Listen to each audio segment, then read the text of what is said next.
오늘 아침 뉴스 연구소. 오늘 아침 뉴스의 맥을 짚어드리는 시간 뉴스 연구소. 오늘도 두 분의 연구위원 나오셨어요. CBS 김광일 기자, 뉴스톱 김준일 대표, 어서 오십시오. 안녕하세요. 뜨거운 주말이었습니다. 첫 소식 올림픽부터 볼까요? 벽을 넘어선 일병 우상혁. 국군 체육부대 소속 네. 우상혁이 남자 높이뛰기에서 2m 35를 넘었습니다. 예. 한국 신기록이고요. 전체 4위를 차지하면서 트랙과 필드를 포함한 한국 육상 종목 올림픽 최고 순위 기록을 갈아치웠습니다. 네. 여자 체조 간판 여서정은 기계 체조 도마 부문에서 동메달을 땄습니다. 우리 여자 체조 사상 첫 올림픽 동메달이었습니다. 그렇죠. 자신의 이름을 딴 기술 여서정을 펼치면서 아버지 여홍철 교수와 함께 대한민국 최초 부녀 올림픽 메달리스트가 됐습니다. 예. 야구는 어제 극장 경기가 있었죠. 한국 대표팀은 강적 도미니카에 8회까지 끌려가다 9회 말 투아웃에 주장 김현수가 끝내기 적시타를 터뜨려 극적으로 승리했습니다. 네. 야구 대표팀은 오늘 낮 12시에 이스라엘과 노가웃 스테이지 2라운드를 치릅니다. 뭐 여자 배구도 너무 재밌었고요. 네. 또 금요일 날 안산 선수가 준결승 결승을 다 지금 아슬아슬하게 한 발로 멋지게 이기는 그 모습도 걸작이었고, 어제 체조며 야구며 다 재밌었어요. 다 재밌었는데 금요일에는 일단 그 야구가 졌었는데 미국한테 2대4로. 예. 근데 어제는 끝내기로 다시 주장 김현수 선수가 끝내기한테 치면서 이제 이겼어요. 그래서 맞아요. 그거는 있었고, 축구는 3대6으로 완전 참패를 당했습니다. 네, 그래서 네. 와일드 카드를 잘못 뽑은 거 아니냐 논란이 있었고, 저는 역시 여자 배구 김연경 선수. 네. 김연경 선수가 지난해 11월에 본인의 인스타그램에 교회는 성경, 절은 불경, 배구는 김연경 이런 글을 쓴 적이 있어요. 자신감이죠. 근데 지금 이렇게 일본은 이제 뭐 5세트에 이긴 다음에 거기 성지순례를 지금 다 가고 있습니다. 역시 김연경이다. 역시 배구는 김연경이었다. 근데 막 허벅지에 실핏줄이 다 터지고 맞아요. 그러면서도 투혼을 발휘하고 30점 올렸거든요, 일본전에서. 그래서 오늘 이제 이미 8강은 확정지었고 오늘 또 경기가 있어요. 그래서 굉장히 많은 기대를 하고 있고. 기본적으로 일본하고 우리하고 랭킹 차이가 많이 난다면서요, 여자 배구. 일본이 세계 랭킹 4위, 우리나라가 15위라고 합니다. 많이 차이가 나는 상황이었는데, 그러니까 한일전은 무조건 이겨야 된다 이런 게 또 선수들한테 있잖아요. 그러니까요. 랭킹을 뛰어넘을 수 있는 어떤 정신력 같은 게 발휘된 게 아닌가 그런 느낌도 들더라고요. 그래서 일본은 1승 3패가 됐고, 그래서 뭐 좀 어려워졌는데 한국이 이건 어쨌든 이렇게 올라가서 굉장히 좋은 소식이고. 네. 그 우상혁 선수 같은 경우에는 높이뛰기 같은 경우에는 5년 전 리우에서는 2m 26이었는데 9cm나 올렸어요. 5년 만에. 예. 엄청나고 8살 때 교통사고 후유증으로 짝발이거든요. 그런 신체적인 약점이 있어요. 약점도 있고 높이뛰기 선수로는 좀 키가 작은 편입니다. 188인데 좀 저보다 훨씬 크죠. 네. 저도 이 생각이 지금 들었던 게 뭐냐면, 다른 높이뛰기 다른 나라 선수들에 비해서는 작아 보여서 작은데 잘 뛰네 이랬거든요. 근데 보니까 1m 88이라면서요. 예. 큰 키예요, 일반적으로는. 근데 어쨌든 그런 핸디캡을 다 딛고 이번에 한국 신기록까지 세고 4위까지 했으니까 대단하다고 할 수 있죠. 그렇죠.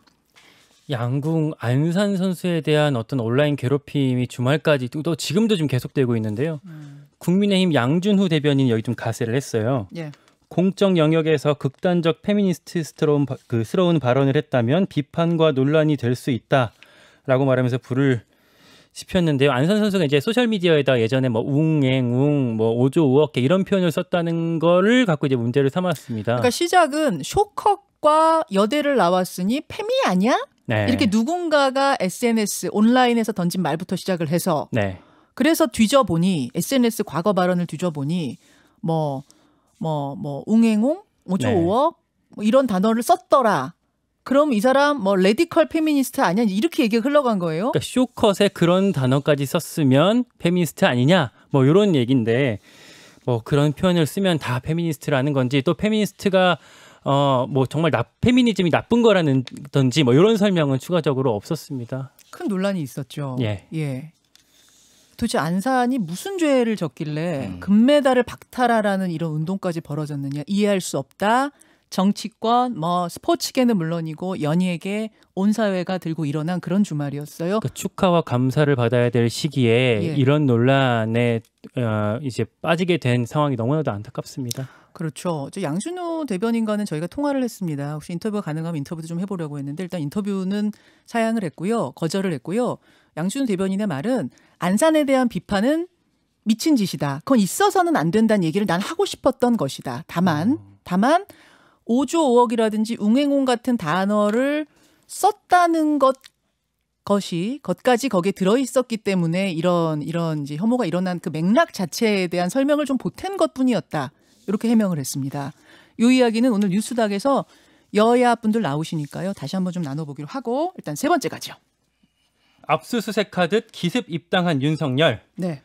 최근 국민의힘에 전격적으로 입당한 윤석열 전 검찰총장이 당내 보폭을 넓히고 있습니다.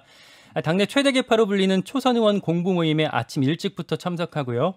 이후 당대표, 최고위원, 사무처 당직자, 보좌진협의회 그리고 각 의원 사무실을 차례로 돕니다. 네. 조만간 거리로 나가서 당원 모집하는 일정도 계획 중입니다.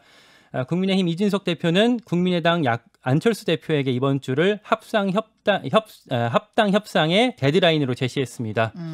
한편 더불어민주당 대선 주자 사이에선 닭칼, 소칼 논쟁이 불붙었습니다. 이낙연 전 대표가 그제 인터뷰에서 닭 잡는 칼과 소 잡는 칼은 다르다 이렇게 말하면서 촉발됐는데요.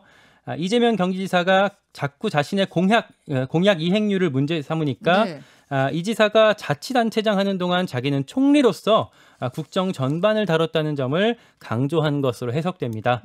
그러자 이재명 지사 그 캠프의 현근택 대변인은 소 잡는 칼 갖고 있으면 뭐하냐? 닭도 제대로 못 잡는데 라고 맞받았습니다. 네. 여기에 정세균 전 총리 경선을 소판 닭판으로 만들지 말라 이렇게 양쪽을 싸잡아 비판했습니다. 예, 김준일 대표. 네. 주말에 벌어진 이 많은 일들 중에서 가장 컸던 건 윤석열 전 총장의 기습 입당이었죠. 기습 입당이죠. 그래서 이분이 정말로 남의 어떤 주변에 좌지우지되는 거 싫어하는구나. 그러니까 막 말이 많이 나오잖아요. 언제 입당하네, 뭐 입당이면 언제 정해졌네. 그러니까 그냥 야 내가 결정할 거야. 라고 하고 그냥 전격적으로 사실 금요일이 좋은 때가 아니었어요. 아까 전에 올림픽 경기 엄청 막 하고 있고 이런데 기습 그냥 입당을 했는데 오히려 이게 더 화제가 됐다. 그리고 윤석열 전 총장의 그 이후의 행보를 보면은 어쨌든 국민의힘으로 가면은 중도를 좀 잃는 거 아니냐 이런 우려들이 있었잖아요. 네. 그 다음에 김종인 전 비대위원장 만나고 그다음에 금태섭 전 의원 만나고 네. 그러면서 외연 확장을 위해서도 그러니까 손을 놓지 않겠다 이런 거를 노력을 지금 보여주는 행보를 보여줬고요. 그 여론조사 어제 발표된 게 하나 있더라고요. 예. 잠시 후 저희가 뉴스닥 때 띄워드리려고 도표도 준비하고 있는데 컨벤션 효과가 확실히 있는 것 같아요. 그렇죠. 양자 대결, 그러니까 윤석열, 이재명 양자 대결에서 상당히 큰 차가 벌어졌습니다. 윤석열 전 총장이 상당히 올라갔더라고. 2부에 저희가 그 도표는 좀 소개를 해드리도록 하고 예. 그 기습 입당이었다는 걸 저도 느낀 게 뭐냐면 금요일에 김경진 전 의원 출연하지 않았습니까? 윤석열 캠프의 특보를 맡고 있는데 김경진 전 의원도 전혀 몰랐던 것 같아요. 제가 그날 인터뷰 마치고 나가는데 이분을 붙잡고 언제 들어가세요? 윤석열 전 총장 그랬더니 8말 정도 되지 않겠느냐. 지금 이 모든 캠프 사람들이 다 이랬다는 거 아니에요. 그러니까 국민의힘에서도 당대표, 원내대표, 사무총장이 다 자리를 비우고 있어갖고 예. 이제 권영세 대외협력위원장인가요? 그때 이제 권영세 의원만 이제 입당식에 참석을 할 수가 있었고 캠프에서도 사실 저희 기자한테 그런 얘기를 하더라고요. 금요일날 이렇게 기자회견 해도 되냐 그런 경우가 있냐. 캠프 내에서도 그렇게 우리한테 물어볼 정도로 당시에 기습 입당 거의 뭐 압수수색하듯이 전격적으로 이루어진 이 기습 입당은 윤석열 전 총장이 아침에 갑자기 이렇게 생각이 나고 결정한 것으로 보입니다. 윤 전 총장이 이렇게 예전부터 이게 남한테 끌려다니기 싫어하고 본인 판단으로 뭔가 결정하는 듯한 모습을 보이는 걸 좋아했었다고 하는데 앞으로 또 대선 과정에서 이런 캐릭터가 어떤 또 영향을 미칠지 좀 주목을 해봐야 될 것 같습니다. 그래요. 이 이야기도 역시 뉴스닥에서 좀 더 자세하게 들여다보기로 하고 세 번째로 갈까요? 돌파 감염에 대형 병원도 뚫렸다. 미국 얘기인데요. 네. 코로나19 델타 변이 확산으로 미국에 다시 비상이 걸렸습니다. 미 서부 샌프란시스코 대형 종합병원 두 곳에서 집단 감염이 발생한 건데요. UC 샌프란시스코 병원에서 183명, 저커버그 샌프란시스코 병원에서 50명이 각각 양성 판정 받았습니다. 네. 확진자는 모두 의사, 간호사 등 의료진이었는데요. 대부분 델타 변이에 감염된 것으로 파악됩니다. 80% 이상이 백신 접종자였던 덕분인지 입원 환자는 2명, 나머지 증상 없거나 경미하다고 합니다. 다만 델타 변이 확산으로 미국은 신규 감염이 급증하고 있습니다. 백신 접종률 낮은 남부가 특히 심한데요. 플로리다주만 하루 2만 명이 넘을 정도입니다. 네. 지금 미국 질병통제예방센터 CDC라고 부르죠. 네. 여기에서 나온 델타 변이에 관한 보고서가 상당한 화제예요. 굉장히 의미 있는 거가 이제 2가지 정도 나왔어요. 네. 근데 첫 번째는 이 지금 델타 변이, 기존의 우리 코로나 바이러스 말고 델타 변이가 지금 역대 최고의 전염력을 보이고 있다. 모든 질병을 통틀어서 홍역을 빼고. 보통 이제 전염력을 얘기를 하면은 감염 재생산 지수를 얘기합니다. 한 명이 몇 명 퍼뜨리느냐. 네. 기존의 코로나 바이러스가 작년에 초에 2.5에서 3.5 정도 얘기가 나왔어요. 한 명이 3명 퍼뜨린다는 얘기예요. 네. 지금 이 델타 변이는 8에서 9 얘기 나옵니다. 지금. 한 명이 8명에서 9명까지 전염을 시켜요. 예, 그 정도라는 거예요. 이게 어느 정도냐면은 이거보다 높은 게 홍역밖에 없어요. 홍역은 한 명이 12명에서 15명 정도 퍼뜨린다라고 알려져 있어요. 그래서 매우 전염력이 강한데 지금 그래서 뭐 이랬으면 메르스, 사스, 조류 독감, 에볼라, 스페인 독감, 천연두보다 강하다. 지금 델타 변이가 전염력이. 델타 변이가 전염력 강하다는 건 우리가 이미 알고 있었지만 이번 보고서는 그걸 분석을 해서 수치로 내놓았다는 데 의미가 있는 거죠. 자, 이거가 이제 무슨 의미가 있냐면은 우리가 집단 면역 얘기를 하면 70% 얘기를 했잖아요. 네. 자, 홍역이 집단 면역을 달성하기 위해서 95% 정도 맞아야 됩니다. 백신을. 네. 그러면은 이 홍역이 잦아들어요. 네. 근데 우리가 70% 얘기하면은 집단 면역 달성될 수 있다라고 했는데 그거는 기존의 바이러스 얘기고 델타 변이는 최소한 85%에서 90은 맞아야 된다. 백신을. 그래야지 이게 진정된다라는 거면은 상당히 오래 갈 거다 이게. 근데 그 보고서에서 전파력 얘기만 나온 게 아니라 돌파 감염은 얼마나 되느냐에 대한 언급도 있었거든요. 맞아요. 근데 우리 뭐 돌파 감염이 된다는 걸 대충은 알고 있었잖아요. 전문가들 통해서. 근데 그 드문 일인 줄 알았는데 이 미국이 낸 보고서를 보면 드문 일이 아니라는 겁니다. 예. 자, 요 얘기도 우리가 2부에서 이 보고서를 아주 낱낱이 저희가 좀 파헤쳐 드릴 건데 그런 얘기까지 담겨 있는 거죠. 네. 그 우려되는 건 지금 사실 또 미국의 우리나라가 결국 이제 또 이런 델타 변이가 우리나라도 지금 계속 확산세가 커지고 있다는 게 문제인 건데 네네.